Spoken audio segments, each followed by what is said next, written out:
room. Monica, may I have the roll call, please? Mr. Hector J. Garcia.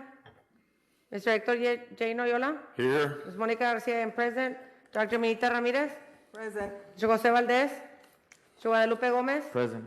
Mr. Ricardo Garza. Good. We have a quorum. Please rise for the Pledge of Allegiance. I pledge allegiance to the flag of the United States of America and to the republic for which it stands, one nation, under God, indivisible, with liberty and justice for all. Please remain standing for the national anthem, which will be performed this evening by all state choir members, Ms. Isabella Lopez and Mr. Marcus Narabal, both who are students at the Vidal and Trevino School of Communications and J.W. Nixon High School. Both Marcus and Isabella are under the direction this evening of their sponsor, Ms. Celia Hernandez.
And that's why they're all state choir members. Thank you so much, Isabella Lopez and Marcus Narabal and Ms. Celia Hernandez, your sponsor. Wow, thank you all. Mr. Moreno, may I continue with special observances? Yes, ma'am. Okay. Under special observances, Mr. Jose Luis Palacios passed away December 14th. He worked at the Child Nutrition Program where he was a cook. He retired from the Child Nutrition Program in 2012 with 38 years of service to the district. Mr. David Juarez passed away December 16th. He was a basketball coach for many years at Don Jose Gallego Elementary School. Manuel Cerda Jr. passed away December 21st. Mr. Cerda was hired as an auto mechanics teacher at Nixon High School and was later named vocational director at Cigarroa High School. He retired in 2000 with 28 years of service to the district. Manuel Bravo Jr. passed away December 23rd. He served as an elected member of the Laredo ISD, Laredo Junior College Board of Trustees, and he also served on the Texas State Board of Education. Francisco Lopez Jr. passed away on December 26th. He was a music teacher at Bruni Elementary, and he retired in 2002 with 20 years of service to the district. Armandina Newman passed away on January the 5th. She worked as a teacher aide at Milton Elementary. She was also a bilingual clerk and was promoted to lab manager. She retired in 2021 with 22 years of service to the district. May we please have a moment of silence in memory of Mr. Palacios, Mr. Juarez, Mr. Cerda, Mr. Bravo, Mr. Lopez, and Ms. Newman.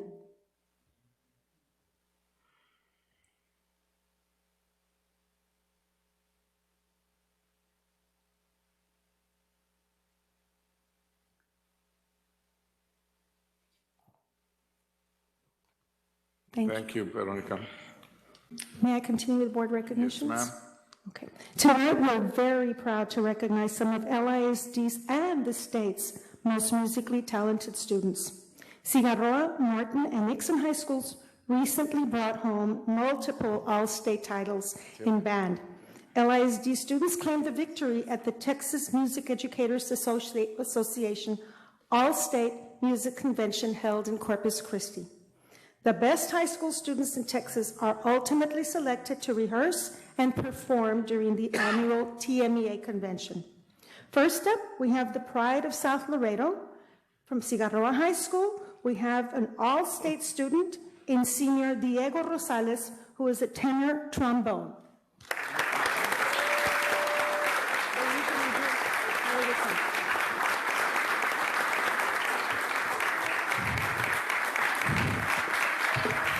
Here with Diego Rosales is the Cigarroa High School Associate Band Director, Jose Angel Calderon, their principal, Mr. Jose Isnaola, our Director of Fine Arts for Secondary Schools, Mr. Guillermo Pro, and our Assistant Superintendent for Student Services, Ms. Maggie Martinez.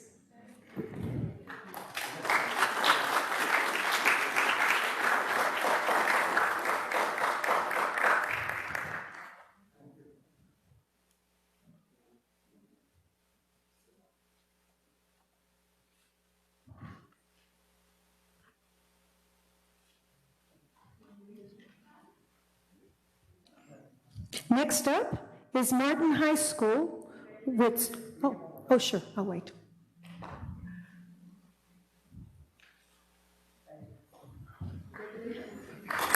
Go Toros! Yay! Next up for Martin High School, who excelled at the music convention with 2 all-state winners, with a junior student, Nestor Holguin in saxophone, and junior Alejandro Trejo in percussion. And by the way, Mr. Castro shared with me that Nestor was selected first chair in all the state of Texas. That's a mighty big honor.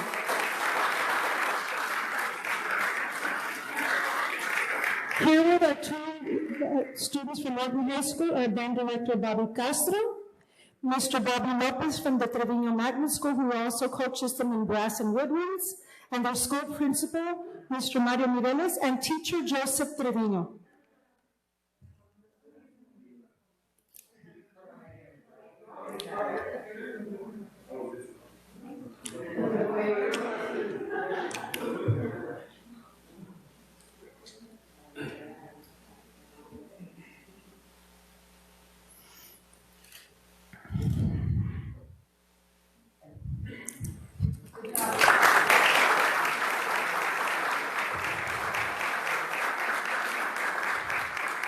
And now we have the Mighty Mustangs from Nixon High School, who brought home 4 all-state titles.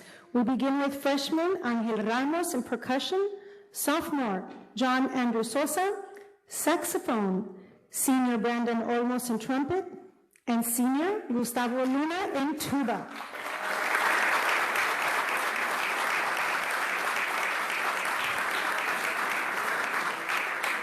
Here with our 4 all-state students are the band director, Mr. Juan Sosa, school assistant principal, Dorinette Marin, and Mr. Bobby Lopez from the Trevino Magnet School. All these all-state band students will be performing at the TMEA convention in San Antonio, February the 9th through the 12th.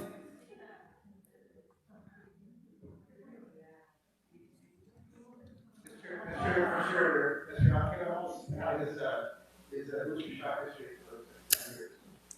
Hope he feels better.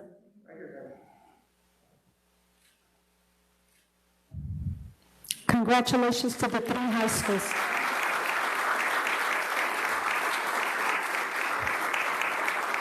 And now we would like to reintroduce the 2 Trevino Magnet School students who were selected to perform with the all-state choir. Marcus Narabal is a junior bass 1 choir singer, and Isabel Lopez, a junior soprano 1. And they were also selected for the TMEA's all-state choir. Marcus received a 6th chair, making him a member of the 2022 TMEA All-State Tenor Bass Choir. And Isabella, who is a 2-time All-State Choir Concert participant, received a first chair in all the state, earning her a spot in the All-State Mixed Choir Concert. Last year, when Isabella was a sophomore, she received an 8th chair, making this her second time receiving this very distinguished honor. Joining them up front is the director of the Trevino Magnet School, Mr. Jose de Leon, and their sponsor, Ms. Celia Hernandez.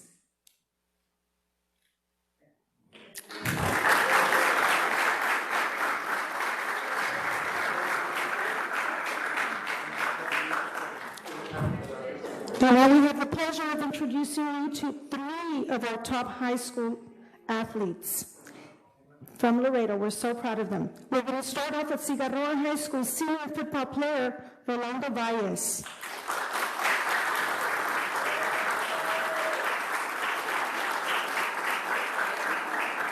Rolando played edge rusher for the Toros defense, and he was named the Laredo Morning Times All-City Defensive Player of the Year. Wow. Rolando finished the season with 72 tackles, 11 tackles for loss, 5 sacks, 5 quarterback hurries, and 2 forced fumbles. Rolando was a unanimous first-team all-district selection for 14-5A Division I. And joining them up front is Coach Carlo Haim and our athletic director, Silvia Barrera.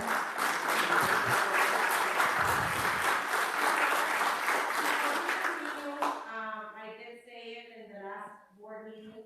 This is the early lives I was talking about that, we'll probably go down in history in Cigarroa High School for becoming the one that gave me the idea of making the Toro Legacy Bowl.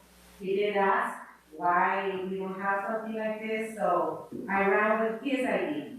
So I cannot take credit for something that I cannot do, but it is the inspiration of great young men.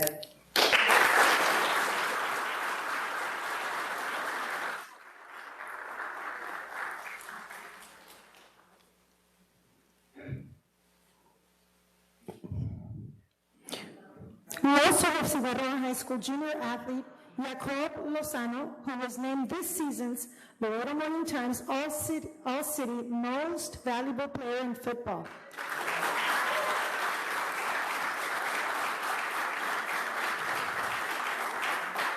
He led the Toros by rushing for 1,300 yards with 21 touchdowns, passed for 262 yards, and caught 4 passes for 94 yards. Jacob also had 30 tackles, 3 tackles for loss, 3 interceptions, and was the team punter. Wow. Jacob was a first-team all-district selection as a quarterback, and also second-team selection as a kicker for the 14-5A Division I. Wow.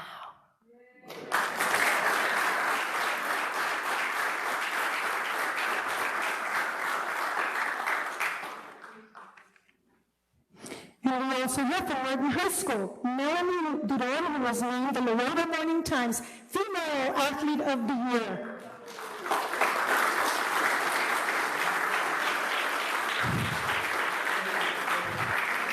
Melanie has been one of the most prolific athletes to ever walk the halls of Martin High School. She has earned varsity letters in volleyball, basketball, track and field, and softball. Melanie is the defending Texas 5A shot put champion. And while winning the state championship last year, she threw a personal best of 45 feet, even breaking our city's record. Melanie has also been named District Newcomer of the Year, All-City Blocker of the Year, All-City Most Valuable Player, and most recently was the District Co-MVP in volleyball this season, leading the Tigers to their first playoff appearance in over 30 years. And most recently, she signed on to be a Bobcat with Texas State University. Here with Melanie are her coaches, Mr. Javier Coronado, I think Aida Rodriguez is here, and her parents, Mr. and Mrs. Duran, and the school principal, Mr. Mireles.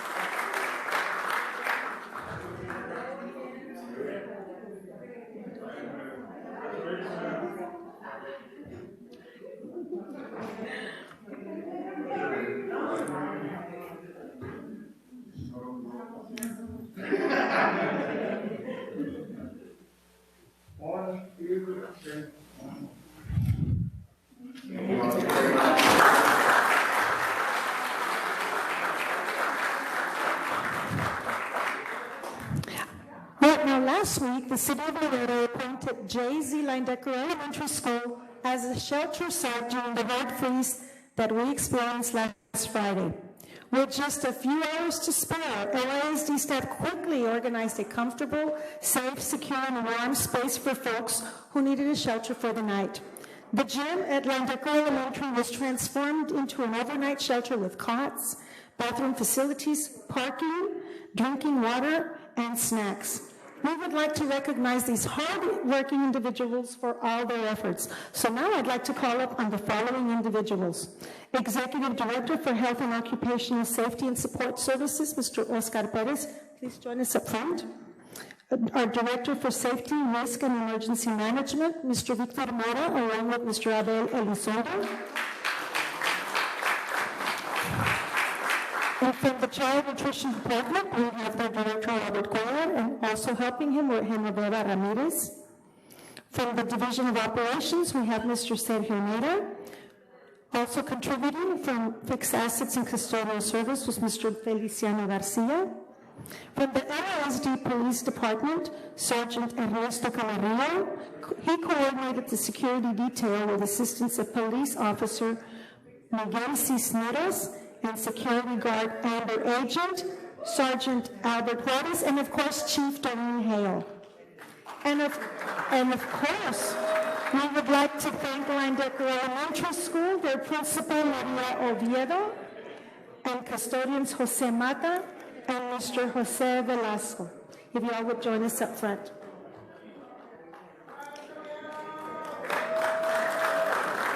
Yeah.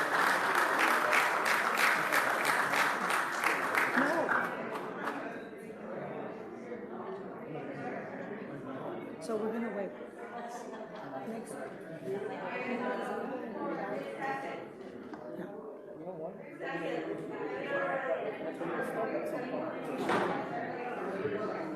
Well, let's see. Can we divide the photo up into two groups? That way we can see everybody's face. Police officers, can we put you all over here? We'll get you in the next photo. We'll have Health and Occupational Safety, Safety and Risk Management, and CNP in this photo. And then we'll add the other ones.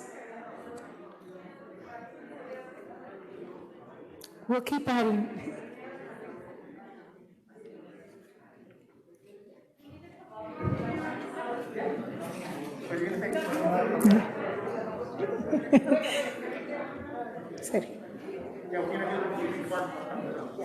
Thanks to all of you for making our shelter a warm, safe, and welcoming, secure haven. We appreciate everybody's efforts.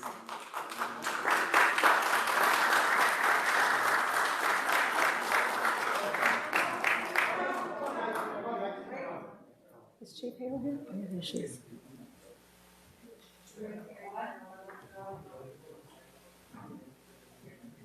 Maggie. Oh, Maggie.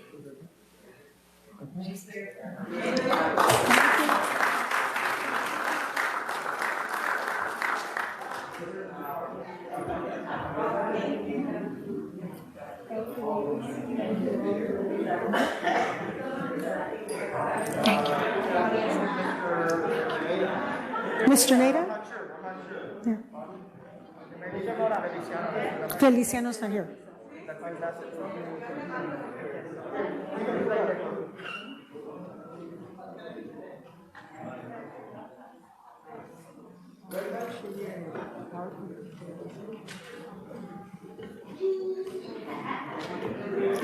It's right there. And then I have the PowerPoint in my purse in the corner.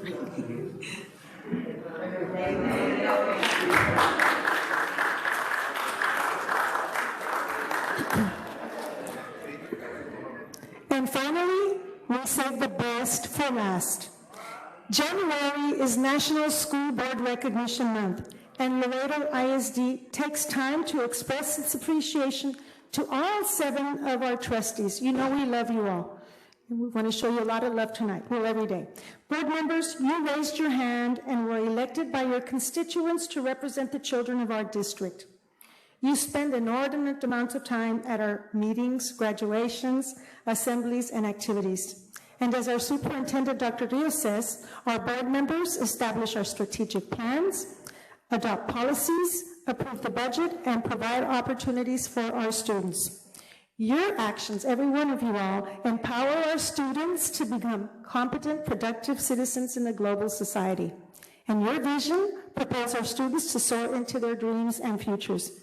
And we can't thank you enough for all that you do for our students and our staff. At this time, the Instructional Television Department would like to premiere a short video in celebration of School Board Recognition Month.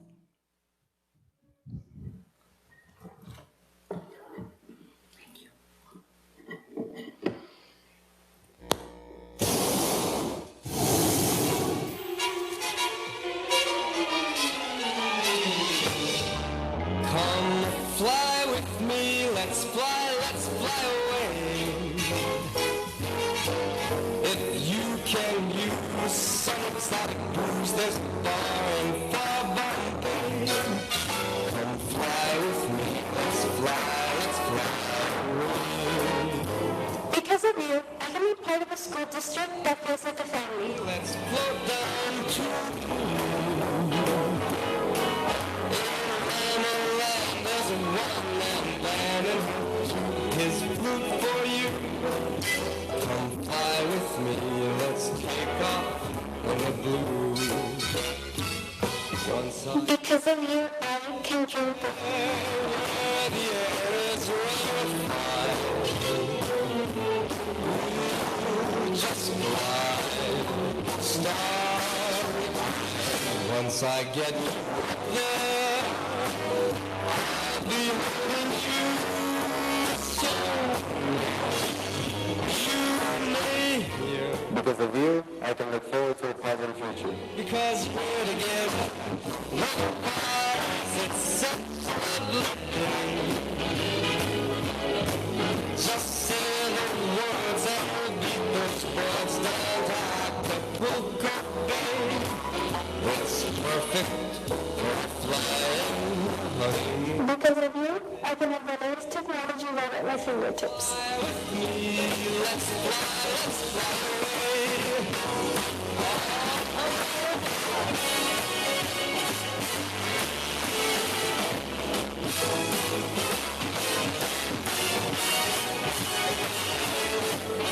Because of you, I can live in this new state-of-the-art facility.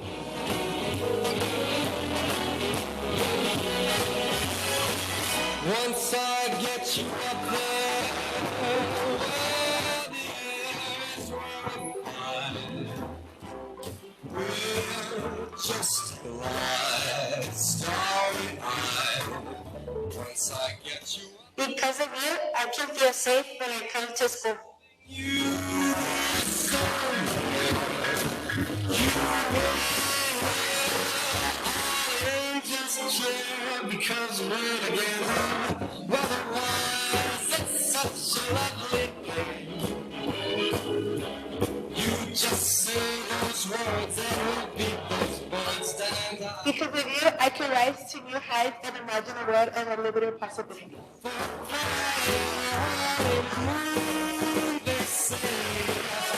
Fly with me, let's fly, let's fly. Pack up, let's fly away.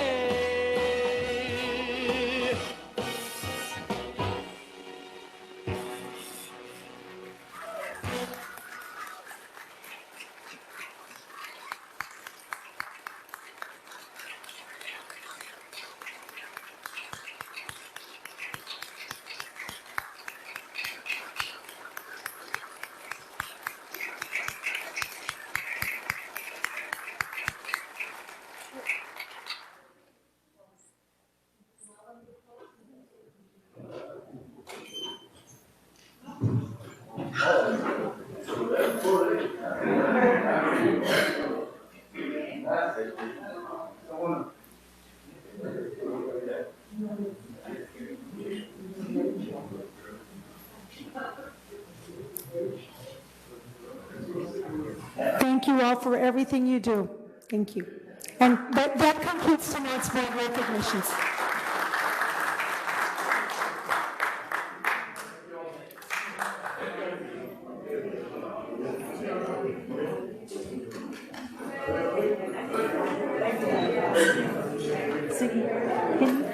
You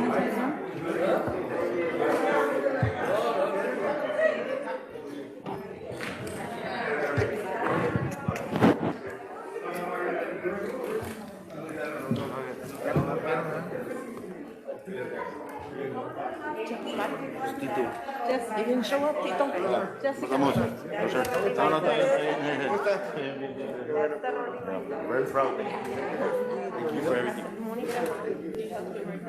No, but she's talking to. Huh?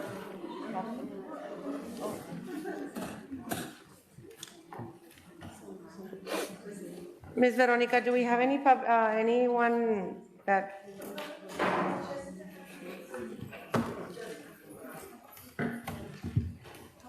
Oh, yes, we have. We have someone for a public forum, Mr. Noyola. Yes, ma'am. Who do we have to speak? We have Mr. Jorge Martinez, taxpayers and questions. Yes, sir, Mr. Martinez. 3 minutes, sir? 3 minutes, yes.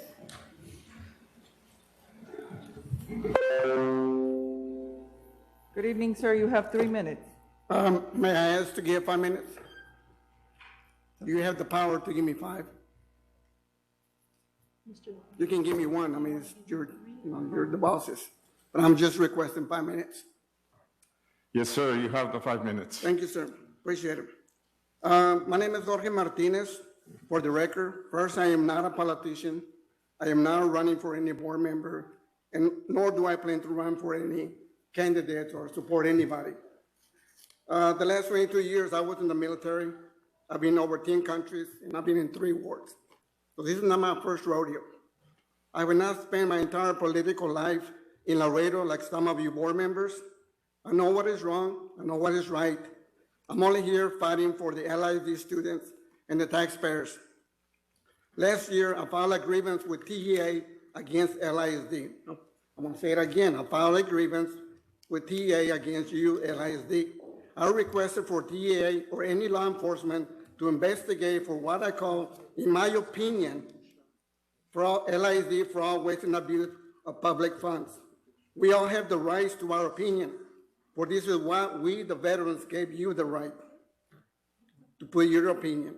Fraud, waste, and abuse of LISD taxpayers by some of our LISD board members, in my opinion, is currently happening. The board members have requested for the Texas State Attorney not to release my 4 pages of open records.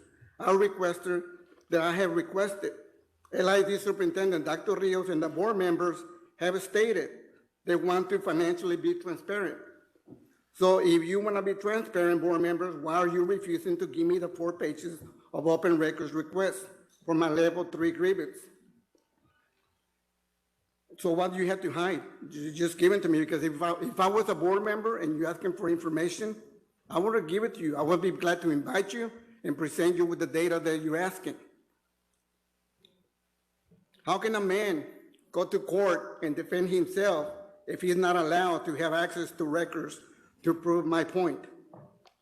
This picture of last year, this is the 2021, this is your board members. This is your, just like today, you were having your recognition. And again, personally, I think you're doing some wonderful stuff. Don't get me wrong.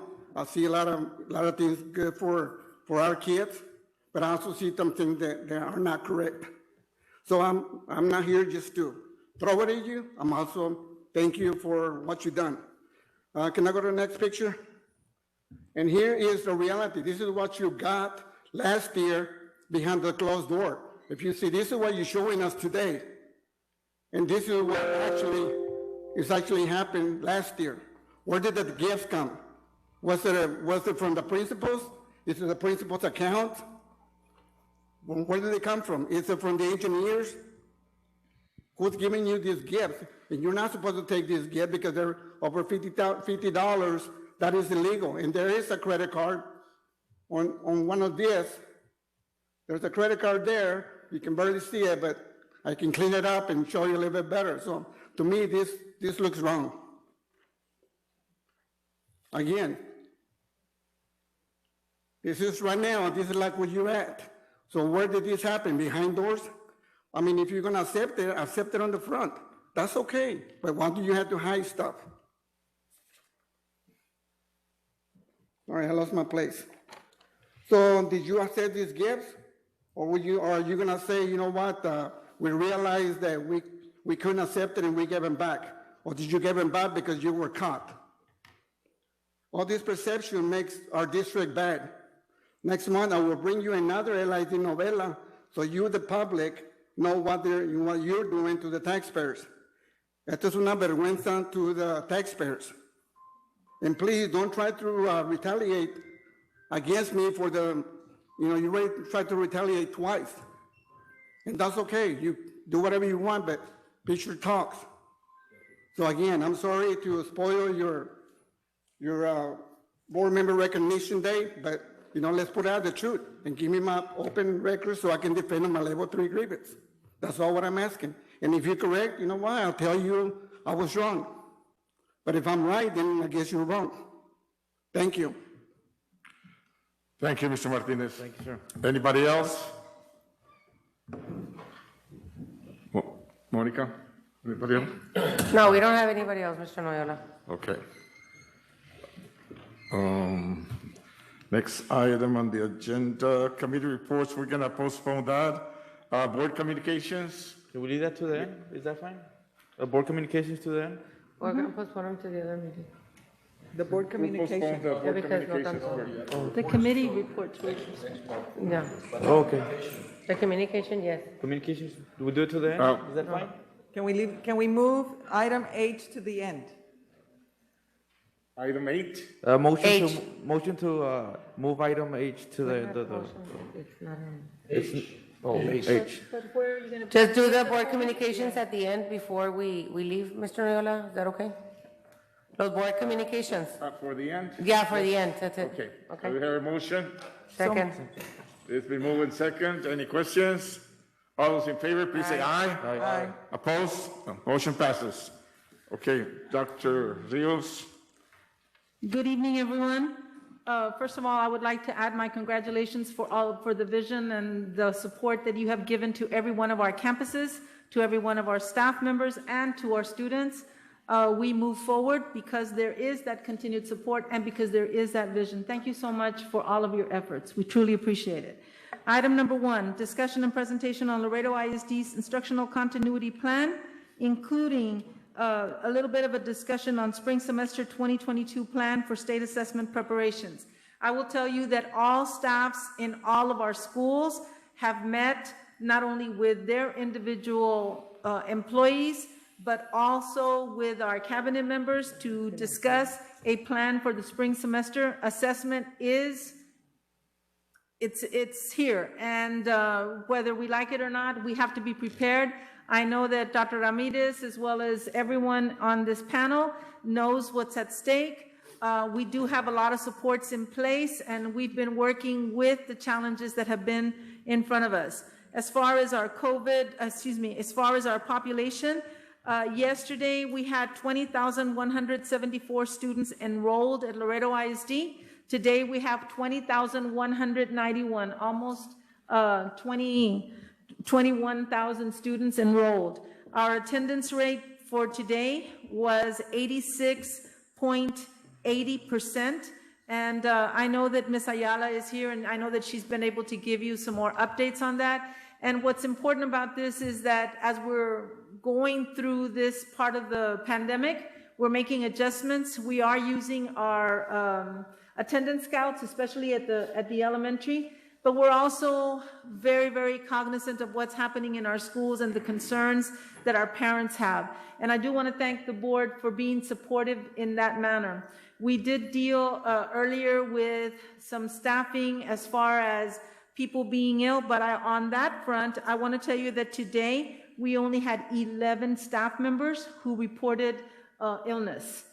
We had 25 students who also reported illness. So based on the numbers that we have, we can see that there is a decrease in our COVID numbers, and we're going to continue working with that. In addition to that, I know that our staff is working with the Texas Education Agency and some of the requisites that are being put in place. Today we had a 3 o'clock call with the commissioner, and assessment is going on. The expectations are pretty high, and I know that at the leadership meeting, we did discuss of the supports that we're going to continue putting in place and the things that we need to modify to be able to be successful. May we move on then? Yeah, I just wanted to add on our plan is that we did go over at curriculum and instruction, we did go over some of the preliminary results that we got from last year. And so I think that the principals were strongly aware, and the deans and certainly our curriculum and instruction team are fully aware of the direction in which they need to head to recover where we were before the pandemic, at least to those levels. But certainly, I know that some of the principals were extremely concerned about the preliminary results they were getting and how we were going to remedy the situation and how we were going to move forward. So I feel very confident in the team that we have, in the curriculum and instruction team, and in the support that they're giving our campuses to try to move forward and get past the COVID slide. Thank you. And to add to Dr. Ramirez's remarks, we did make a comparison between the state and us, as well as what is happening at the local level from day to day. So we are practically in the same kinds of trends across the state. We had only 68% of our students testing last year, so we're trying to establish those benchmarks. And again, with the support of all of our staff, as well as the Board of Trustees, we hope to make a big dent in that gap. Thank you. May we move Yes, on ma'am. to item number 2? Item number 2, motion to approve of minutes, regular board meeting, December 16, 2021, special call meeting, January 13, 2022. Second? It's been moved and second. We approve number 2. Any questions? All those in favor, please say aye. Aye. Opposed? Motion passes. Motion to approve number 3, the regular agenda. Approval verifications of unaudited financial statements, B, donations report, tax collection report, and monthly disbursements. Second. It's been moved and second that we approve item number 3. Any questions? All those in favor, please say aye. Aye. Opposed? Motion to approve Wait, 4A. I'm sorry to interrupt. Since we didn't have business support, we need to make sure that each item is read, and then you can approve all of them if you. Motion to bring back item number 3. No, number 4. Not number 4. Starting at number 4. No, it's on number 3. No, It's the- No, on the items itself. You want to read the financial stuff, No. or qué quieres leer? no, the item 4. Oh, no, number 4, 4A. Yes. So item number 4, discussion and possible action on the following budget amendments. Ms. Ayala? Thank you, Madam Superintendent. Good evening, members of the board. Item 4A, this is having to do with the general operating fund budget amendment in the amount of $75 due to transfers between functional expenditure categories. Item, Can we hear them all and then approve them all at the end? Yes, please read them all and then we'll approve. thank you. Item 4E, BA 212228. This is to approve the general operating fund budget amendment in the amount of $36,906 as a result of transfers between functional expenditure categories from the Board of Trustees discretionary funds. Before we go on this item, Jessica, were we clear with everything that was going to go to diverse schools? Everything that I had added? Mr. Sinaloa, you did get with Jessica with what was going to Sierra High School, correct? Yes, ma'am. Thank you. May I proceed? Yes, ma'am. Item 4C, BA 2122-29, discussion and possible action to approve the capital projects fund budget amendment in the amount of $711,000 to allocate funding for the purchase of the Laredo Chamber of Commerce property. So move to accept 4A, 4B, and 4C. Second. Can we go ahead and, I'll go ahead and do a motion to bring up item 4B. I'll be amending it and adding 1,500 for Morton High School Mariachi and 1,000 for Dovalina PBIS. That'll be for item 4B. Okay, it's been moved and second that we approve 4A, 4B with the Amendment. additions, and 4C. Any questions? All those in favor, please say aye. Aye. Opposed? Motion passes. Item number 5, discussion and possible action to approve the recommendation or selection of the following bids, proposals, or qualifications. Purchases shall be made from appropriations in the adopted or amended budget. Ms. Ayala? Thank you, Dr. Rios. Item 5A, this is a renewal, RFQ number 2019-007. This is to purchase professional architectural services for the district-wide use. The Evaluation Committee recommends renewing the following 7 vendors: Cavazos and Associates, Sepulva and Associates, ERO Architects, Slay Architects, The Warren Group, ADM Group, and AIMTech Solutions.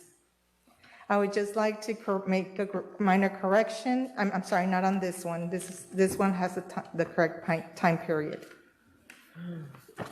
May I proceed? Yes, ma'am. Item 5B, RFP number 21-040, and this is to purchase instructional educational consulting services and supplies. The Evaluation Committee recommends the following 6 vendors: Lean Forward, Lead Your School, Lakeshore Learning Materials, Serious Education Solution, S3 Strategies, and the Writing Academy, for an estimated amount of $250,000. And here, I would like to make a correction on the dates. It will become effective January 28, 2022, and ending in January 27, 2023. And this will be applicable to the next items, except for the last one. Item 5C, multiple cooperative contracts, and this is to purchase office, library, instructional, and cafeteria furniture. The Evaluation Committee recommends the following 8 vendors: Damco JR, Kimball Office, Indico, Meteor Education, School Outfitters, South Texas School Furniture, and Worthington Direct Holding, for an estimated amount of $1 million. Item 5D, multiple cooperative contracts. This is to purchase software licenses, instructional materials, and training for district-wide use. The Evaluation Committee recommends Schmoot University and Jigsaw Learning, doing business as Teachtown, for an estimated amount of $107,750. Item 5E, RFQ 2021-003. This is to purchase professional structural engineering services for district-wide use. This contract will establish a pool of vendors. The Evaluation Committee recommends Janine Engineering and Synergy Structural Engineering, which represents the best value to the district. Item 5F, multiple cooperative contracts. This is to purchase food service equipment, supplies, and appliances. The Evaluation Committee recommends the following 5 vendors: First Choice Restaurant Equipment and Supply, A Smart Restaurant, Jean's Restaurant, Mission Restaurant, and Parts Town, for an estimated amount of $175,000. Item 5G, this is to purchase mariachi instruments, supplies, and accessories for district-wide use. The Evaluation Committee recommends the following 6 vendors: NT, Todo para el Mariachi, Mariachi Center, Music and Arts, Southwest Strings, D&M Enterprises, doing business as the Band Shop, and Melhart Music Center, for an estimated amount of $220,000. Lastly, we have an RFP number 21-038. This is to purchase internet access services for district-wide use under E-rate round 25 for fiscal year 2022. The Evaluation Committee recommends Foremost Telecommunications for an estimated amount of $215,820. Motion to approve 5A, 5B, 5C, 5D, 5E, 5F, what is it? G. 5G, 5H, right? Here, second. Second. It's been moved and second that we approve 5A through 5H with corrections to 5B. Any questions? All those in favor, please say aye. Aye. Opposed? Motion passes. Dr. Item Rios? 6, tax refunds. Ms. Ayala? We recommend approval of all the tax refunds noted in item 6. So move to approve. Second. It's been moved and second. We approve item number 6. Any questions? All those in favor, please say aye. Aye. Opposed? Motion passes. On item number 7, speaking to our council, since it's the board president that appoints these committees, we would like to Motion wait to until table the item next. number 7. Second that. It's that we Table it. table, okay, yes, ma'am. We have a motion and a second that we table item number 7. Any questions? All those in favor, please say aye. Aye. Opposed? Motion passes. Item number 8, may I? Yes, ma'am. Discussion and possible action to approve the 2022-2023 scholastic year calendar. Ms. Castillon, we actually created a calendar. We gave it to the DEIC as well as took a poll, or rather a survey. And so we'd like to recommend option A for the calendar, which is included in your documents there. And if you would like to take a look at it, I believe that there were over 1,000 responses, Ms. Castillon? Yes. So it was overwhelmingly, the responses were overwhelmingly agreeing with option A. Where's option A? Are you gonna put it there? It's in your folder there. So in option A, did we look at the possibility of not working in February after the, We did add the 3 weeks in between there, and if you want to look at, and Veronica, you can. so we're discuss- doing the 3 weeks in December, right? I believe you have it there? It says it's last 2 weeks Basically, of December. We're not gonna have the same problem next this coming year. No. right? We added it in And there. we are also, because of this calendar, we are gonna look at paying employees the Friday before spring break, and we're gonna do those adjustments, So correct? there's 2 different calendars. This one is the academic calendar. So when we do the pay calendar, which comes out of Florence have to and match, HR's Dr. office, Rios. we'll take that into. No, they have to match, because you're gonna have people out on spring break, but if they don't have their check, how are they gonna go on vacation? Well, that's what I'm saying. We will be sending you a calendar that has only the payroll schedule. To be approved later. Right. This right now is only for the The scholastic calendar. And in answer to Ms. Garcia's question, there are 3 weeks off at December into January in calendar option A. The employees and students begin their vacations in December on the 19th, and we don't return back until Monday, January the 9th, so there are the 3 weeks there. And Veronica, is this calendar about the same as our sister Yes, sir. district and Catholic and? Yes, we consulted with United ISD, with our Catholic schools. We had a meeting that was chaired by Dr. Ramirez, and Tammy Yu and Laredo College had their representatives there, the Catholic diocese as well, and I think Zapata as well.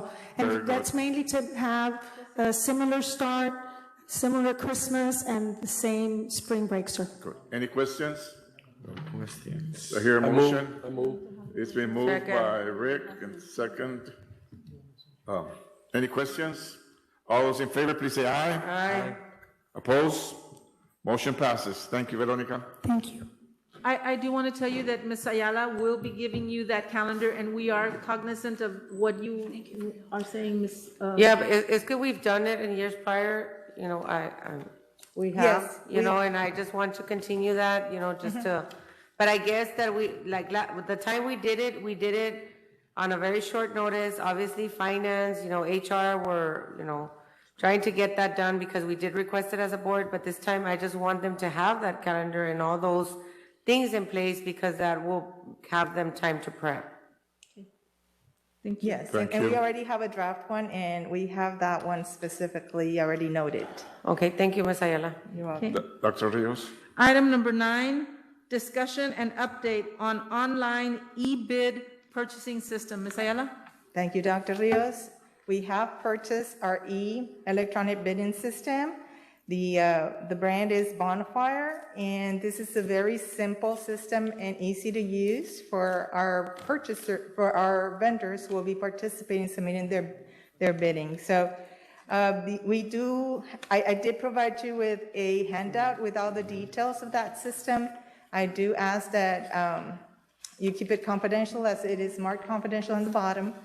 And if you have any questions, to call our office so we can provide you with more details. The go-live date will be April the 4th, 2022. Ms. Ayala, is this e-bid system gonna be something that's gonna mirror what other entities are using? Okay. Pretty much. One thing that, and I'm not sure if you have that in place, and some of the problems that I see with some other systems is that they don't give you a follow-up tally on either a rank or where you stood after the bid. Okay, So I'll look into that. If that can be, because Incorporated. it opens up more transparency in there, and say, this person got the bid, you were second, third, fourth, like that. I will look And I'm not into sure if it's, but I know that the other entities around town don't have that. So if Maybe- it's possible and legal, if you could do that. Sure. Maybe even Adam, where they have the Qs and As in that area, and then I guess once it finally tallies, I guess put who got it and tally the tally there, maybe. Certainly, I will look into it. Okay, And that's even if it's a possibility, we can do it. yeah. Happy to do that. Thank you, Ms. Ayala. Any questions? No question. Hear a motion? There's no motion on this That was one. just an update. Thank you. Okay. Okay. Mr. Noyola and trustees, we'd like to move number 11, and then number 10. So can we do Motion that? to move item number 11? So move. Move up number 11. It's been moved and second that we move item number 11 before number 10. All those in favor, please say aye. Aye. Opposed? Motion passes. Number 11. Bobby? Roberta? Okay, ladies and gentlemen, in regards to, of course, we've been challenged pretty much by the staffing situation because of COVID. And it's been happening that every so often we have changes, not only from the Centers of Disease Control, but also from the Texas Education Agency, as well as our local health authority. So over the past several weeks, we've had calls with our commissioner. We've been on calls with our local health authority. And we are recommending a change in the way we look at our employees in regards to how many days do they have to be out and so on. So one of the things that we did several weeks ago, actually a Dr. couple Rios, of we don't weeks have ago- to read the agenda item? Oh, I am so sorry. Did I not read that? Okay, number 11, discussion and possible action regarding personnel matters, including updating district COVID-19 personnel procedures in accordance with the most recent recommendations and guidelines from the Centers for Disease Control and Texas Education Agency and other matters incident here thereto. Thank you, Ms. Garcia. So what I wanted to tell you was that we've been working not only with the Texas Education Agency, but also with the local authorities and our sister school districts in proposing how we're going to handle our staffing issues, and at the same time, what is the guidance from these authorities. So in your folder there, you have that information that comes from the Centers of Disease Control, our public health guidance from the Texas Education Agency. And then this afternoon, Dr. Ramirez also worked on wordsmithing it a little bit more. And so we'd like to go over it very, very quickly. And this is what we are going to be implementing. So this is really a discussion item, letting you know how we're going to be addressing our staffing situation in regards to those who are COVID positive or those who are exposed, and then how we're going to be bringing them. I just want to tell you that this is also in line with our sister school district, and we want to work as best as we can as a unit in resolving these issues. So, Dr. Ramirez, I don't know if you want to give us a very brief, I guess, Very brief. overview. Okay, thank you. As Dr. Rios mentioned, we are making some recommendations based on guidance from CDC, TAA, and our local health authorities. And they are established in the best interest of our students, teachers, staff, and families. And the HR department, along with the other departments that collaborate with us, including student services, health department, and safety, have been working tirelessly on our protocols and implementing those protocols and working with our staff members and our students to make sure that everybody is safe. But here's just a brief review of what we're going to be recommending and implementing at the beginning of next week. So currently, we have protocols in place, and this would be reflective of the changes. So any employee that is having a close contact with anybody that is a COVID positive individual, if they are not fully vaccinated or only have received one dose of Pfizer or Moderna, they have to adhere to the following protocols. They must stay home for 5 full calendar days. That's calendar days, not business days. They must get tested for COVID-19 at least 5 calendar days after they last had a close contact with a COVID-19 individual.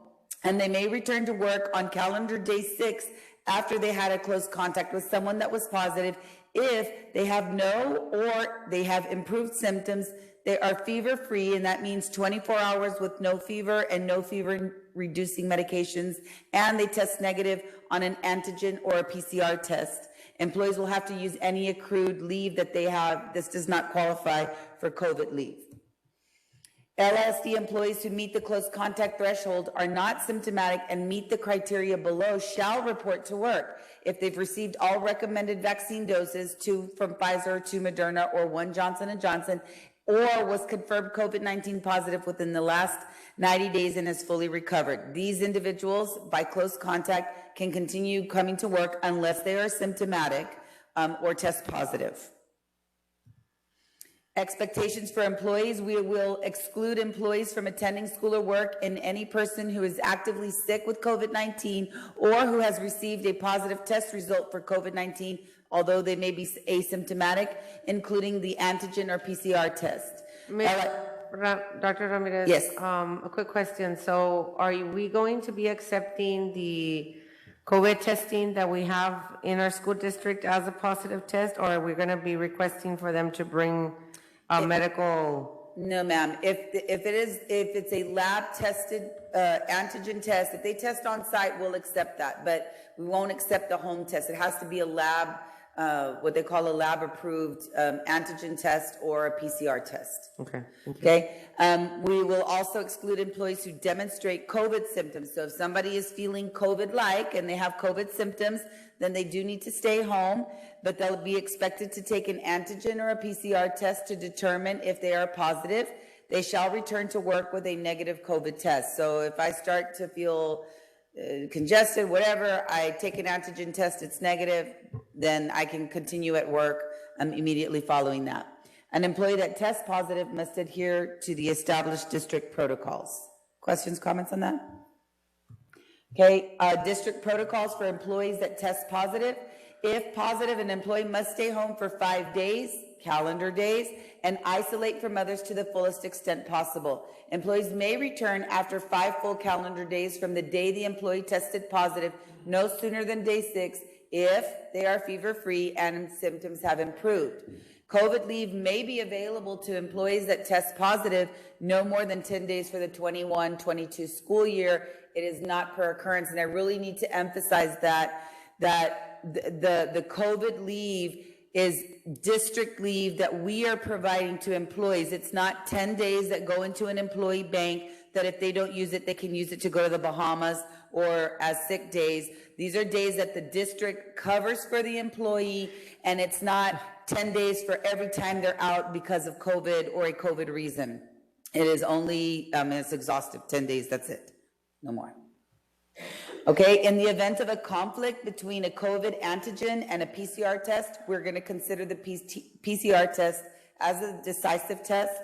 We encourage the use of well-fitted masks throughout the day, through day 10 after you had a close contact. So what does that mean? That means that if I had close contact with someone, we're asking everybody to keep your masks on tightly until at least day 10 after you've been exposed to it, whether or not you tested, positive or negative.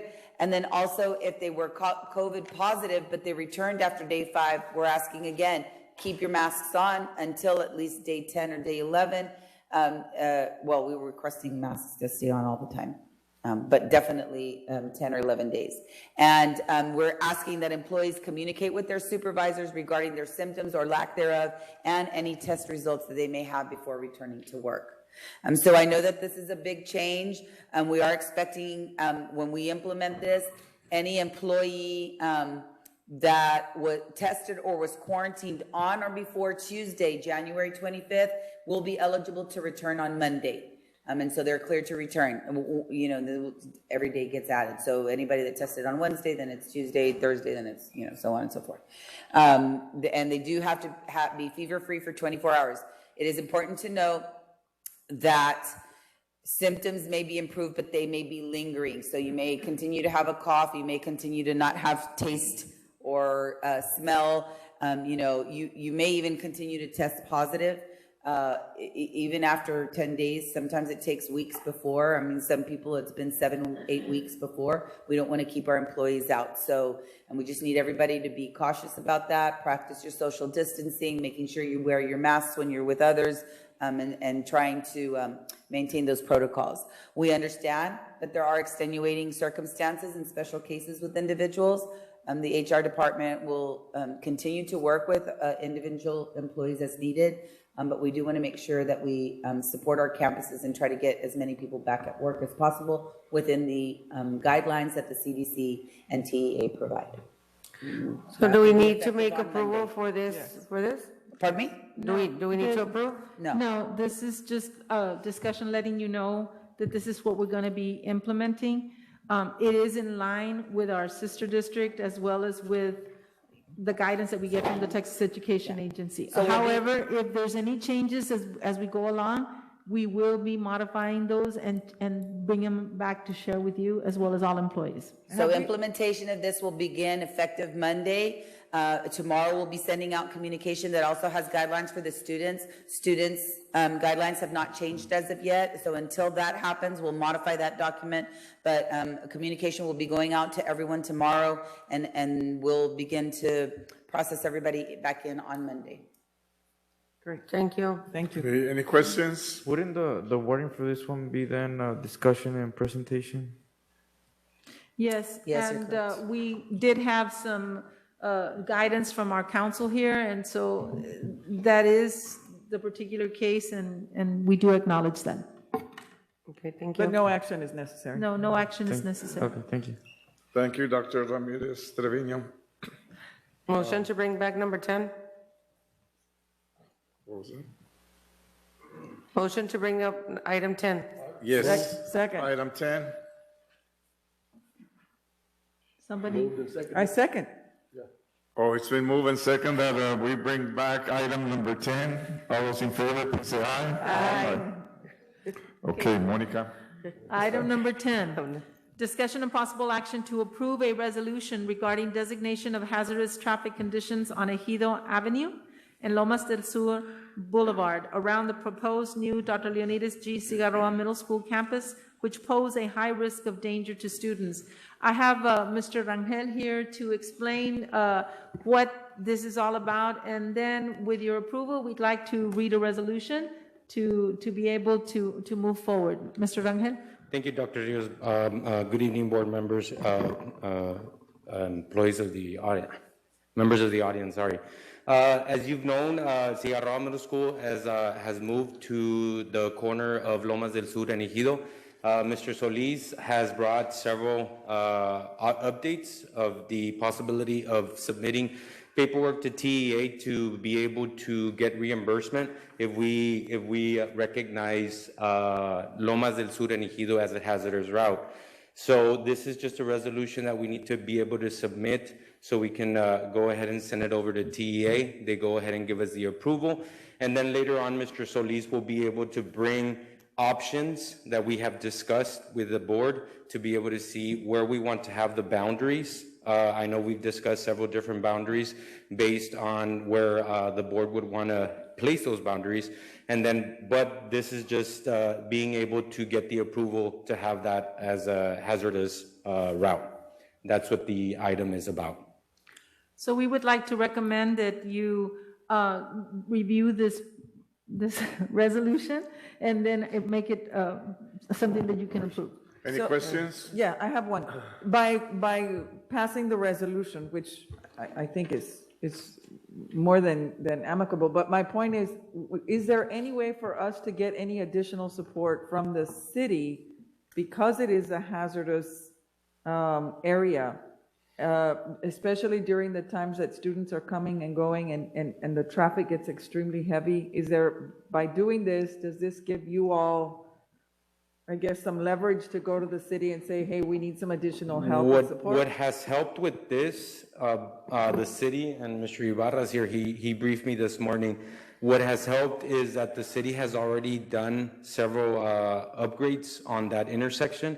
They went ahead and they installed a traffic light in that major intersection because we have, first of all, it is a 4-lane road, both northwest and north, south, east, west. And then we also have Cuddy Corner, we have Salinas Elementary for United Independent School Quick District. question, Mr. Rangel, before you go on the striping, will they be, the city will be helping with striping as far as putting school crossing there or no? I'm about to go there. They already installed the light. Mr. Ibarra did inform me that they will be putting a medium on both Ejido and Lomas del Sur, so you could only turn right, enter right, and exit right, both on Lomas del Sur and on Ejido. So that would help the traffic congestion that you will not be able to turn left on both Ejido and Lomas del Sur. I so move that we accept the resolution. Second. It's been moved and second that we accept But you have to read the resolution, but Monica, will you please read it? Resolution of the Board of Trustees of Laredo Independent School District regarding hazardous traffic conditions. Whereas Texas Education Code 42.155D allows the Board of Trustees of Laredo Independent School District Board to obtain supplemental state funding for transporting regular, otherwise ineligible students who live within 2 miles of their school but who would be subject to hazardous traffic conditions if they walk to school. Whereas the Texas Education Agency TEA Handbook on School Transportation Allotments requires the board to adopt language providing the definition of hazardous traffic conditions applicable to the district and identifying the specific hazardous areas for which such funding is requested. Whereas the board acknowledges the Texas Education Code 42.155D provisions stating that a hazardous condition exists where no walkway is provided and students must walk along or across a freeway or expressway, an underpass, an overpass, or a bridge, an uncontrolled major traffic artery, an industrial commercial area, or another comparable condition. Whereas Ejido Avenue and Lomas del Sur Boulevard are located around the proposed Dr. Leonidas, that's not the name of Cigarroa Middle School. It's Dr. Joaquin G. Cigarroa Middle School campus. So we're gonna have to change that. I amended just for it to read Dr. Joaquin G. Cigarroa Middle School campus and our uncontrolled major traffic arteries. So I keep on reading? Yes. Now therefore be it resolved by the Board of Trustees of the Laredo Independent School District, the board has determined that hazardous conditions exist on Ejido Avenue and Lomas del Sur Boulevard around the proposed Dr. Joaquin G. Cigarroa Middle School campus because both constitute uncontrolled major traffic arteries and because of the number of traffic accidents in the area as shown in Exhibit A attached here too. Approved and executed this 27th day of January 2022. Motion, do we have a motion second? It's been moved and second that we approve item number 10. Any questions? Just one on this, is there any other value to this Mike. document that could give us more safety other than the striping and The medians.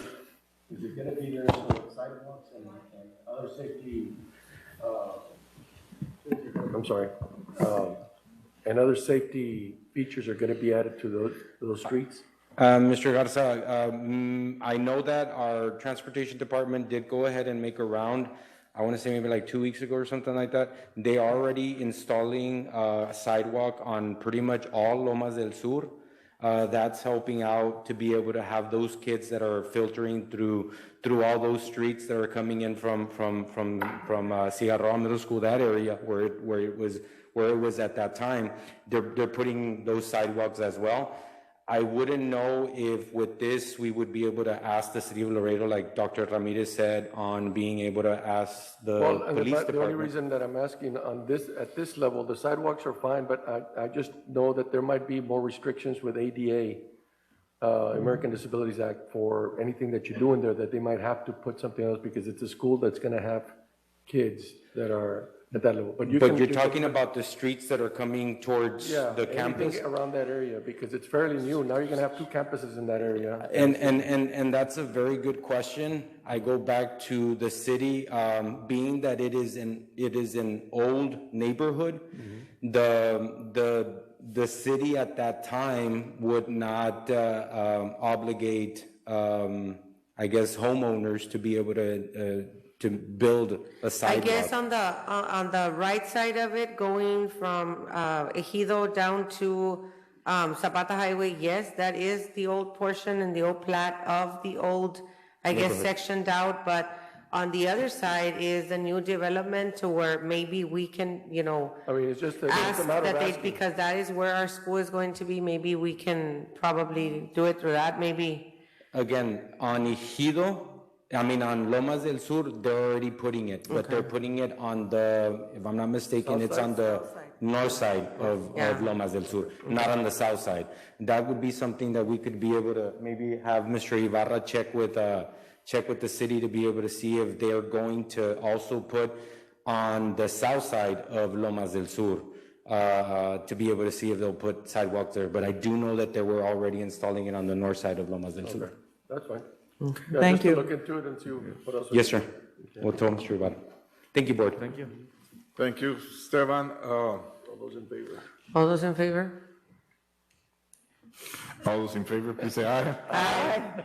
Before we go on, Motion passes. Before we go on, I do want to recognize that we do have staff from Transportation Department. We very seldom do see them here. So we do have Mr. David Onofre and, of course, Ms. Gloria Gonzalez. Thank you all for being here tonight. Thank you. Thank you. Thank you for being here. Dr. Rios? Item number 12, discussion and possible action to approve the recommendation to hire the following professional positions. Possible closed session pursuant to Texas Government Code Section 551.074. Savas Perez, T-STEM School of Engineering and Technology Education Director. Motion to go into executive session? Second. Second. All those in favor, please say aye. Aye. Opposed? Okay, it's 6:43, and we're going into executive session.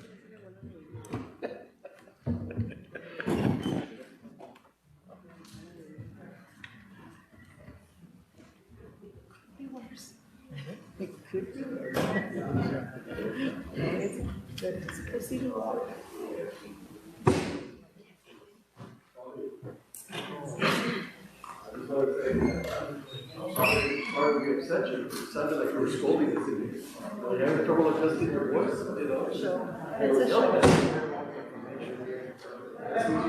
No, but that is a certain voice gets louder.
Ándale, Mónica.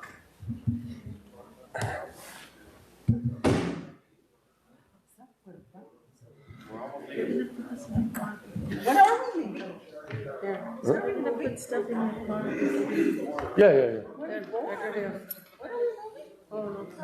are we moving to the new building? Not until March or April. Of this year?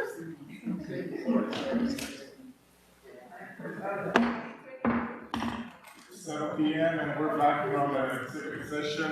Now, call the meeting back. 7 o'clock. Back to order. Item- Dr. Rios.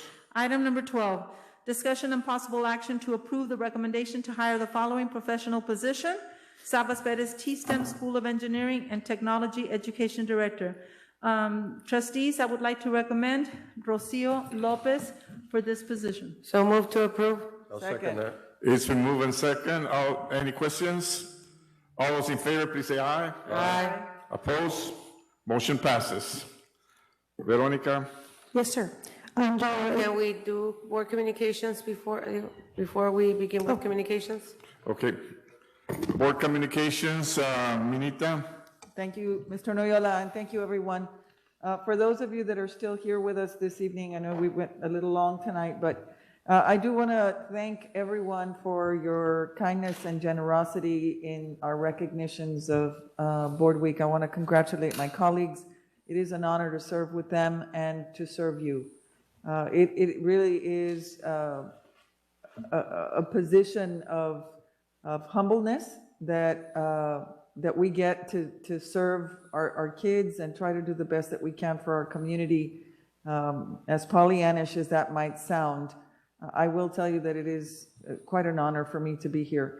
I know that sometimes we may say things that are challenging, but believe me, it always comes from the right place. We want what's best for you all. We want what's best for our children, and we want what is best for our community. And we do our best. Some days we have good days, and some days we have bad days. But as long as we're all coming to the right place with the right frame of mind and with the right intentions, I think great things will continue to happen for our school district. Secondly, I want to thank our school nurses, Maggie's team, Mr. Perez's team, for the vaccination clinics that we're continuing to do. I think that is extremely important for the future of our program. I want to thank our police officers. I know that as we change the schedule for the week, and then, so we're on today, we were on the first week, then we were off the second week, and then we're back on the third week, and so I know that they were out there trying to help and divert traffic as best they could. But I want to especially thank our principals, our curriculum and instruction team. I mentioned earlier that our preliminary numbers for some of our testing have started to come in, and they're not great, and we know they're not going to be great, and we've got a lot of catching up to do.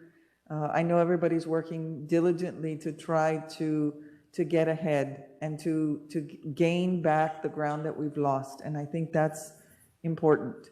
That's what we're here for, to continue to promote our students. I think that everyone is trying to do the best that they can, and it's admirable, and I want to thank everybody for your dedication, for your support, but more importantly, for the time on task that you put into making sure that people are safe, that they're learning, and they're pushing forward. So thank you all, those of you that are still here.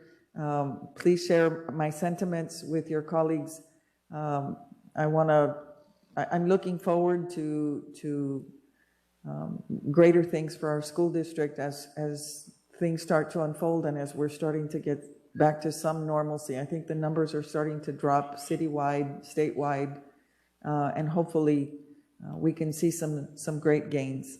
I do want to take a moment to congratulate our new head football coach at Nixon High School, Mr. Benny Cabello. He was my student at Cigarroa, and I'm very proud of him.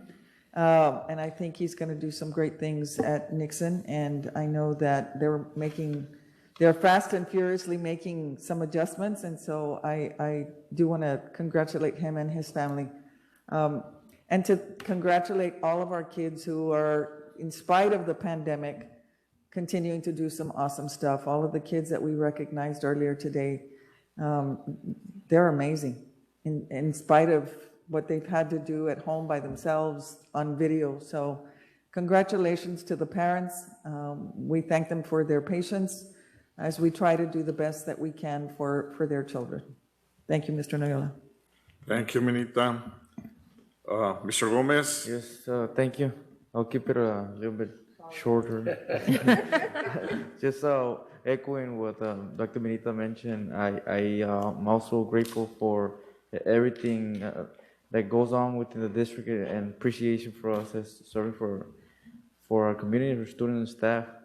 It is truly an honor to be able to serve and do great things, and it comes out of our heart and kindness.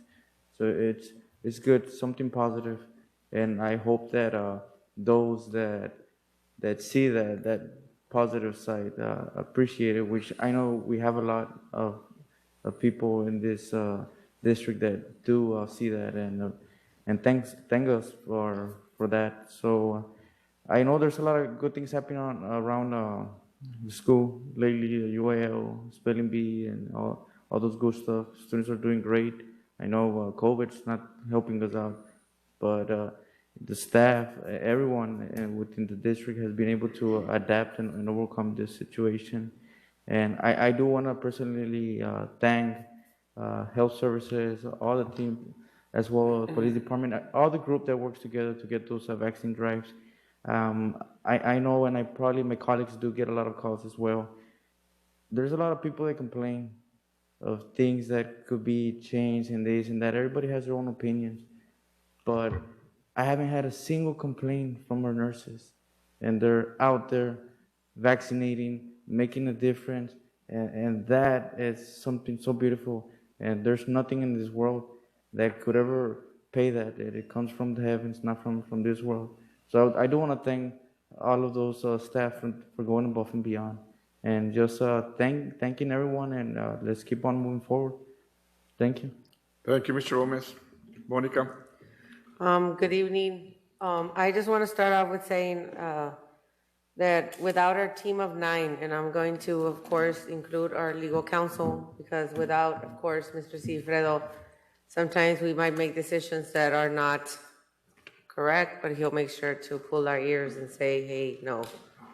So, of course, our team of 9 is the one that, sends out the direction, where we want to take our district every single year, with the promise of course, a better future for our students and, keeping it safe for our faculty and our staff. So we're only as good as what all of y'all make us, including our students. So with that being said, I just want to thank you from the bottom of my heart, of course, for recognizing us and always making a theme, and going over and beyond and giving us an opportunity to showcase what we do, in this month, as far as what we do for our district and how we work together, to get everything done. Because I can't emphasize as much that, we are not, alone in a lot of things that we do, because, we have to do things together to be able to accomplish what we do. And I just want to touch a little bit on what Mr. Gomez just mentioned. I want to completely commemorate, our finance department, because they keep us 150% transparent. Without them, nothing would be possible for us to continue what we do, how we balance, everything that we do in our monies to, of course, spearheading back to every single extracurricular activity we do, every single department that we have, and especially every single school that sends out to the doorsteps and even in campuses to our students' educational possibilities. So for that, thank you so much. We can probably be here all night thanking everyone, because everyone is a huge, huge part of the success that we are. But today, I just want to give you my sincere thank you. Thank you for all you do for us, and thank you for being all of you, who you are, where you are, and just keep on doing the amazing work that you make. And I just want to say thanks. Thank you, Monica. Rico? Yes, sir. What can I say that hasn't already been said? But I wanted to touch upon a couple of things, maybe off subject for a little bit. Personally, because I have my two daughters at school, one of the things that I asked all the adults in this room to understand and to make sure that we keep our eyes and ears open on the transition between this past month and everything all the kids have gone through for the last year. And keep your eyes and ears open, because I see a lot of it, some of it in my kids, but a lot of the kids that I know, the Nixon area and the Ryan and all this kind of stuff. And some parents are really noticing the depression part of what's going on out there.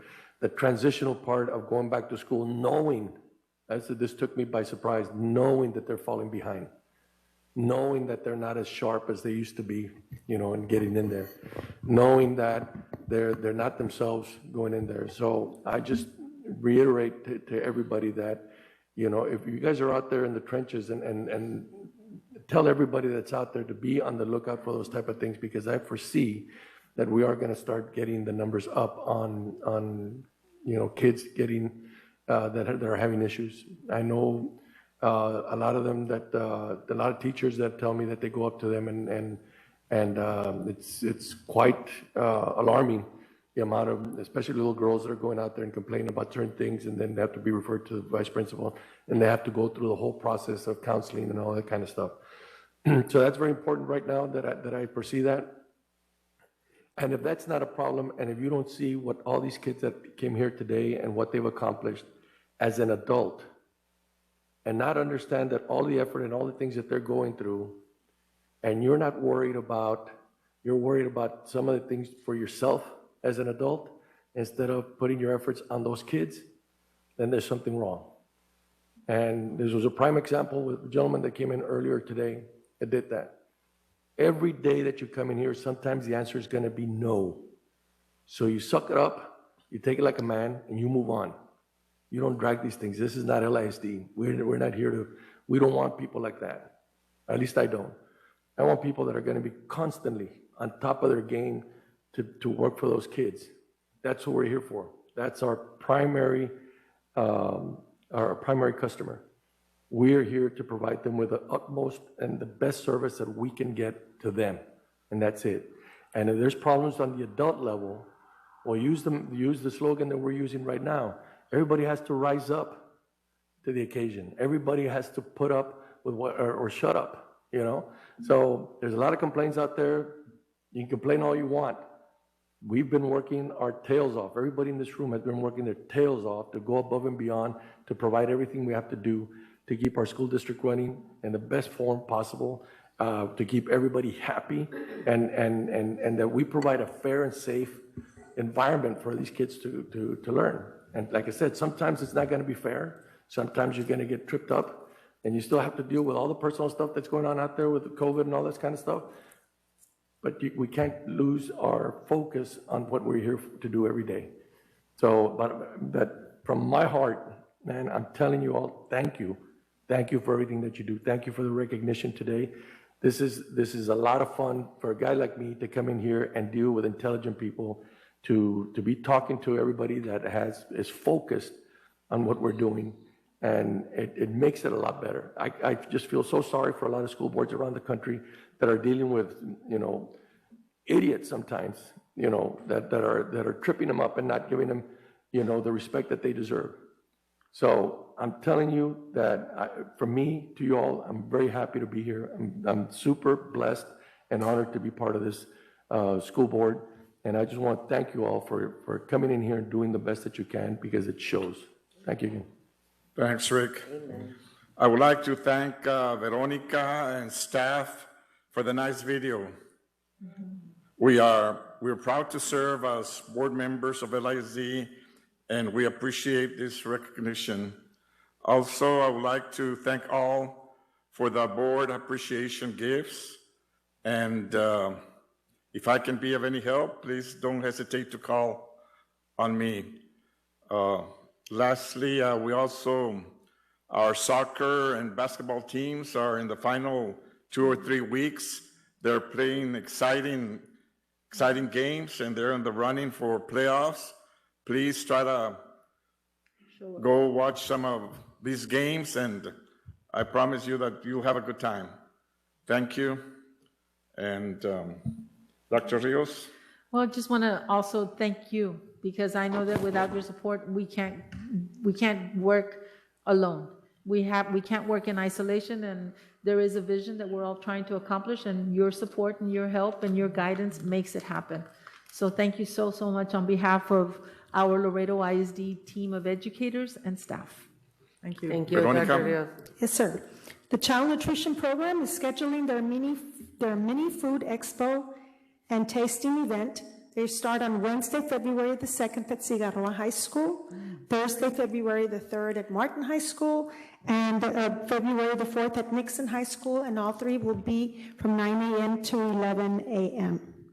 Also on Friday, February the 4th, books and badges returns to LISD. Our police officers will make their first stop at Tarver Elementary School. That's on Friday, February the 4th at 9:30 a.m. And here's the schedule for our board committee meetings.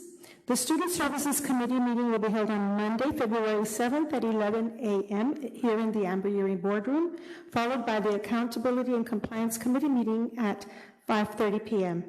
The next day, Tuesday, February the 8th at 5:15, we'll have the Operations Committee meeting. The Curriculum and Instruction Committee meeting is scheduled for Wednesday, February the 9th at 9 a.m. Business Support Services Committee will be held on Thursday, February the 10th at 5:30 p.m. And the regular board meeting is planned for Wednesday, February 16th at 5:30 p.m. with a public hearing at 5:15. And finally, Martin High School athlete Melanie Duron will be named a Paul Harris Fellow by the Rotary Club on Friday, February 11th at 7:30 a.m. at the Embassy Suites. And that's all I have for now. Thank you, board members, and congratulations. Thank you for everything. Thank you, Veronica. Thank you so much for everything. One last thing, the two board members that are leaving, not leaving, but attending. Yes, but attending the TASA Midwinter Conference. I know that Jessica has all of your documents already ready. I don't know if you already gave them to them. So you'll be getting those, and they are very comprehensive. Mr. Garza, I know you will be presenting, as well as Dr. Ramirez. And yes, we're going to be filming you. Don't talk too much, Vicky. We'll practice on Monday, Rick. We'll practice Monday. Yeah, I gotta not talk too much. So we do have a schedule, and I also would like to thank our counsel here. He is going to be hosting us, and I think that this is a good opportunity for their staff here that are going to be attending. We have 3 other presentations. Oh, sorry, 3? Yeah. 3 other Total presentations. 3. Well, with us. Jerry, Maggie, and the nurse. The nurses. And Mr. Perez and Veronica. So we're going to have several presentations. And so I've also been invited to present with another presentation from 4 other school districts, which will include McAllen, down the road, Hebronville, and who are the other ones? Oh, Kennedy, ISD. And one more. I don't know. I'll remember then. It's been one of those days, but thank you so much for all the support that you give us every day. Thank you. Safe travels to you all, and motion to adjourn. Second. Any questions? Well, all those in favor, please say aye. Aye. Opposed? Meeting has been adjourned. Thank you all for being here this evening. Have a good night. Communications, please help them load. Please help them load. Do the Cowboys play this weekend? No? Tomorrow, no? Mañana? Delivered tomorrow? Everything was delivered to you already, Yeah, except pero... for... Si no le llevo a ti otra cosa.